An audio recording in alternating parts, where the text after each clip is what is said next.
Hello बच्चों। आज हम मोहन राकेश द्वारा रचित प्रसिद्ध नाटक आषाढ़ का एक दिन के दूसरे अंक को पढ़ेंगे और समझेंगे। यह परीक्षा के लिए बेहद महत्वपूर्ण है क्योंकि इसमें कालिदास और मल्लिका के संबंधों की गहराई और नाटक का भावात्मक चरम दिखाया गया है। पहले अंक में कालिदास गांव के कवि हैं, मल्लिका से प्रेम करते हैं, लेकिन उज्जैनी के राज दरबार की पुकार पर मल्लिका उन्हें वहां जाने के लिए प्रेरित करती है, मजबूर करती है। यह भाग हमारे चैनल पर पहले ही अपलोड है, आप उसे जाकर के देख सकते हैं। चलिए हम लोग शुरू करते हैं अपने दूसरे अंक को और देखते हैं कि उसमें मोहन राकेश ने क्या कहा है। दूसरा अंक प्रारंभ होता है। कालिदास के जाने के कुछ वर्षों के बाद फिर वही कमरा है। इस अंक का प्रारंभ उसी कमरे से होता है, परंतु कमरे की स्थिति अब पहले से अधिक खराब हो चुकी है। घर में जगह जगह से मिट्टी उखड़ रही है। कमरे में एक चौकी पर मल्लिका बैठकर खरल में दवा पीस रही है। तभी निक्षेप का आगमन होता है। निक्षेप आते ही अंबिका के ज्वर के संदर्भ में पूछता है, क्योंकि अंबिका को 2 वर्षों से निरंतर एक सा ज्वर है। मल्लिका के अनुसार अंबिका औषधि का सेवन भी नियमित रूप से नहीं करती है। निक्षेप कहता है कि मल्लिका दुबली हो गई है। निक्षेप मल्लिका को यह बताता है कि कालिदास उज्जैनी जाकर पूरी तरह से यहाँ के लोगों को भूल गए हैं। उन्हें यह पता है कि कालिदास उज्जैनी में नए काव्यों की रचना कर रहे हैं। निक्षेप के अनुसार कालिदास ने गुप्त वंश की राजकुमारी से विवाह भी कर लिया है, जबकि जब वे यहाँ थे तो उन्होंने आजीवन विवाह न करने का निर्णय लिया था। मल्लिका यह कहती है कि कालिदास असाधारण है, इसीलिए उस विदुषी राजकन्या से उनका विवाह होना उचित ही है। निक्षेप इन सब का दोषी अपने आप को मानता है, क्योंकि उसी के कहने पर मल्लिका ने कालिदास को उज्जैनी जाने पर विवश किया था। आज उसी निर्णय की वजह से मल्लिका की यह स्थिति हो गई है। नाटक में आगे बताया जाता है कि निक्षेप झरोके से देख करके यह बताता है कि राज्य के कुछ वही कर्मचारी आज फिर से आए हैं जो कालिदास को लेने के लिए आए थे। झरोखे के पास से ही निक्षेप एक घोड़े पर सवार कालिदास को जाते हुए देखता है। वह बताता है कि कालिदास पर्वत शिखर की ओर गए हैं। वह उनका पता लगाने के लिए चला जाता है। घर में मल्लिका अकेली रह जाती है। मल्लिका विचार मग्न रहती है कि वह कालिदास के साथ किन किन विषयों पर वार्तालाप करेगी। उसी समय रंगिनी और संगिनी का आगमन होता है, जो उज्जैनी के नाट्यशाला में काम करती है। रंगिनी नृत्य व नाटक का अभ्यास करती है, वहीं दूसरी ओर संगिनी वीणा वादन का अभ्यास करती है। वे यहाँ ग्रामीणों का घर देखने आई हैं। वे जब मल्लिका से उसका परिचय पूछती हैं तो वह कोई जवाब नहीं देती है। रंगिनी और संगिनी यहाँ स्थानीय शब्दों को जानने के लिए आई हैं। प्रकोष्ठ और कुंभ जैसे शब्दों को सुनकर यह कहती हैं कि यहाँ का स्थानीय शब्द कुछ भी नहीं है। संगिनी के अनुसार इस प्रदेश में असाधारण प्रतिभा वाले कालिदास ने जन्म लिया है, जो यहाँ के प्रत्येक वस्तु असाधारण होनी चाहिए। रंगिनी बताती हैं कि वे कालिदास की पृष्ठभूमि का अध्ययन करने के लिए आई हैं। अंततः वे दोनों चली जाती हैं, क्योंकि यहाँ से उनको कोई भी ज्ञान नहीं मिलता है। रंगिनी और संगिनी के जाने के बाद मल्लिका अपने विचारों में खो जाती है। वह यह सोचती है कि आज भी वैसा ही वातावरण है। मैं एक बार फिर प्रेम की वर्षा में भीगूंगी, फिर बताऊंगी कि मैंने तुम्हारी सारी रचनाएं पढ़ी हैं, तुम्हारी नई रचनाओं के लिए पृष्ठ तैयार किए हैं। मल्लिका इन्हीं विचारों में खोई रहती है। तभी दरवाजे पर दस्तक होती है। मल्लिका दरवाजा खोलती है तो अनुनासिक और अनुस्वार नामक 2 अधिकारी का प्रवेश होता है। अनुस्वार बताता है कि ऋतुसंहार, कुमार संभव, मेघदूत एवं रघुवंश के प्रणेता, कश्मीर के भावी शासक मातृगुप्त की पत्नी प्रियंगु मंजरी आपसे मिलने के लिए उत्सुक हैं। हम इसकी सूचना देने के लिए आपके समक्ष उपस्थित हैं। मल्लिका समझ नहीं पा रही थी कि मेघदूत के परिणेता तो कालिदास हैं और आप कह रहे हैं कि वे गुप्त राज्य की ओर से कश्मीर का शासन संभालने जा रहे हैं। मातृगुप्त उन्हीं का अनुस्वार और अनुनासिक प्रियंगु मंजरी के आगमन के पूर्व उनके स्वागत के लिए घर के उस कमरे में साज सज्जा को ध्यान में रखकर कुछ परिवर्तन करना चाहते हैं। वे दोनों अधिकारी प्रकोष्ठ में आकर के वस्तुओं की बारीकी से निरीक्षण करते हैं, उस वक्त देखते हैं। वे सर्वप्रथम आसन को लेकर के आपस में बहस करते हैं और दोनों की दृष्टि बिल्कुल अलग है। दोनों के नज़रिए बहुत अलग हैं, अतः विवादित विषय होने के कारण उसे यथावत रखने का निर्णय लेते हैं। इसी प्रकार कुंभ, वस्त्र, सुखाने की रस्सी, बर्तन, चौकी और चूल्हे आदि के संदर्भ में भी यही होता है। अंत में वे चारों ओर एक एक बार फिर से दृष्टि डालने का विचार करते हैं। तभी मातुल का उत्तेजित स्वर सुनाई देता है। मातुल अधिकारियों को बताता है कि देवी प्रियंगु मंजरी बाहर पहुंच चुकी हैं और वह अब अंदर आना चाहती हैं। यह सुनकर वे दोनों मातुल के साथ ही बाहर चले जाते हैं। प्रियंगु मंजरी के आने और उसके जाने तक की जो नाटक है उसे अब सुनिए। मातुल मल्लिका की प्रशंसा करते हुए प्रियंगु मंजरी के साथ प्रवेश करता है। मातुल प्रियंगु मंजरी की चटुकारिता करता रहता है। प्रियंगु मंजरी बार बार मातुल को जाने के लिए कहती हैं, लेकिन मातुल तरह तरह की बातें बनाता रहता है। अंततः जब प्रियंगु मंजरी मल्लिका से बात करना प्रारंभ करती है तब मातुल प्रकोष्ठ से प्रस्थान करता है, चला जाता है।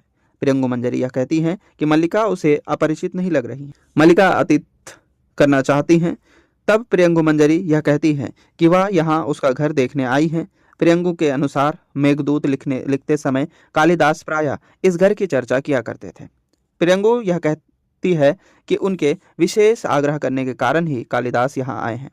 प्रियंगु यहाँ आने का एक कारण और भी बताती है कि वह इस स्थान को सिर्फ देखना ही नहीं चाहती थी, बल्कि यहाँ के कुछ वातावरण को भी अपने साथ ले जाना चाहती थी। मल्लिका प्रियंगु को रुकने का प्रस्ताव देती हैं, परंतु प्रियंगु यह कहते हुए अस्वीकार कर देती हैं कि उन्हें रुकने का अवकाश नहीं है। उनके अनुसार कश्मीर की स्थिति बड़ी ही संकटपूर्ण है। जब प्रियंगु मल्लिका के घर में कालिदास की कुछ रचनाओं को देखती हैं तब वह मल्लिका को बताती हैं कि कालिदास अब मातृगुप्त के नाम से जाने जाते हैं। वह बताती है कि कालिदास यहाँ के जीवन की चर्चा करते हुए आत्मविस्मृत हो जाते हैं। वह यह भी बताती है कि उनका अधिकतर समय केवल इसी प्रयास में लग जाता है कि कालिदास का राजनीति की तरफ बढ़ा कदम पीछे न हट जाए, क्योंकि कालिदास को राजनीति नहीं पसंद थी। इन्हीं कारणों से यह वातावरण अपने साथ ले जाना चाहती हूँ। कुछ हरिण शावक, वनस्पतियाँ आदि साथ में ले जाएंगे। वे यहाँ से कुछ अनाथ बच्चों को भी अपने साथ ले जाकर उनकी शिक्षा का प्रबंध करेंगे। इन बातों के बीच प्रियंगु मल्लिका के घर के परिसंस्कार के संदर्भ में कहती है, तो उसके जवाब में मल्लिका यह कहती है कि हमें ऐसे ही घर में रहने का अभ्यास है। वह यह कहती हैं कि मल्लिका तुम मेरे साथ चलो, अपनी माँ को भी साथ ले चलो, तब तक अस्थपति इस घर का परिसंस्कार करते रहेंगे। परंतु मल्लिका प्रियंगु के इस प्रस्ताव को बड़ी ही उदारता से अस्वीकार कर देती। प्रियंगु यह भी प्रस्ताव करती है कि जो दो अधिकारी घर का निरीक्षण करने के लिए आए थे, तुम उनमें से किसी एक के साथ विवाह कर लो। मल्लिका यह निवेदन करती है कि आप विवाह की चर्चा छोड़ दीजिए। इसी समय अंबिका उनकी तरफ आती है। यह कहती है कि मल्लिका तो भावनाओं के आधार पर जीती है। मल्लिका अंबिका को मना करती है कि उसका स्वास्थ्य ठीक नहीं है, इसीलिए वह लेटी रहे। लेकिन अंबिका राजवधू से बातें करते हुए उन्हें यह बताती है कि मैं जब ठीक थी तब अच्छी तरह से घर को संभाला करती थी। तब प्रियंगु यह कहती है कि घर की स्थिति ठीक नहीं है, इसीलिए वे इस घर को गिराकर इसके स्थान पर नया घर बनाने का आदेश देकर जाएंगी। जिसे सुन मल्लिका चौंक जाती है और उन्हें घर गिराने के आदेश को वापस लेने का निवेदन करती है। इस बीच अंबिका बार बार कुछ कहना चाहती है, लेकिन वह कह नहीं पाती है, क्योंकि बीच बीच में उसे खांसी आ जाती है। अंततः प्रियंगु उनकी सहायता का आश्वासन देकर चली जाती है। प्रियंगु मंजरी के जाने के बाद अंबिका व्यंग्यपूर्ण शब्दों में मल्लिका से मेघदूत की पंक्तियां पढ़ने के लिए कहती हैं।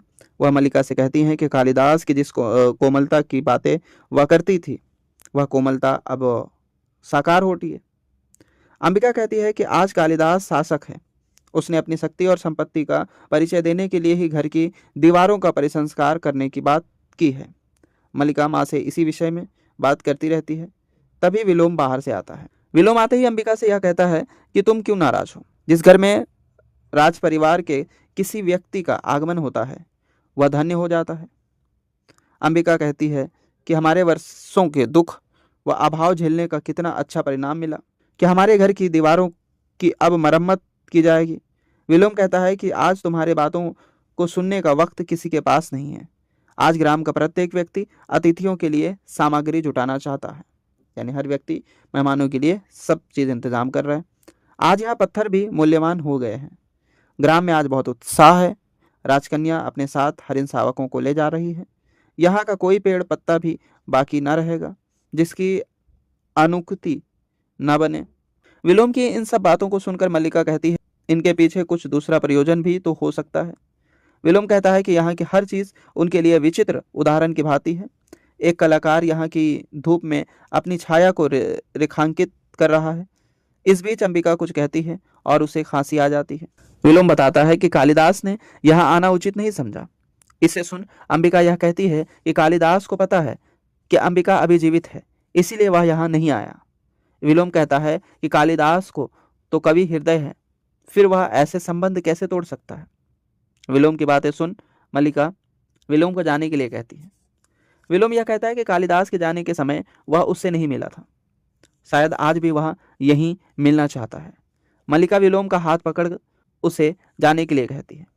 वह यहाँ तक कहती है कि यह मेरा घर है और मैं यह चाहती हूँ कि आप यहाँ से चले जाएं। उसी समय घोड़ों के टापों के स्वर नज़दीक आते हैं और धीरे धीरे दूर चले जाते हैं, जिससे यह स्पष्ट हो जाता है कि कालिदास यहाँ आने वाला नहीं है। अंबिका को कालिदास का न आना सामान्य लगता है, परंतु विलोम ऐसे समय में मल्लिका की मित्रता पर व्यंग करता है। मल्लिका हताश होकर के कठोरता से विलोम से जाने के लिए कहती है। विलोम जाते समय दोनों की ओर देखता है और चला जाता है। अंबिका का भाव हताश से करुणा में बदल जाता है। मल्लिका दोनों हाथों से मुंह ढक कर रोने लगती है। अंबिका मल्लिका को सटाए उसे सांत्वना देते हुए यह कहती है कि तुम अब भी उस व्यक्ति के लिए रो रही हो जिसने तुम्हारी इतनी उपेक्षा की। इसके जवाब में मल्लिका अंबिका से कालिदास के बारे में कुछ भी न बोलने के लिए कहती है और इस प्रकार दूसरे अंक की भी समाप्ति हो जाती है।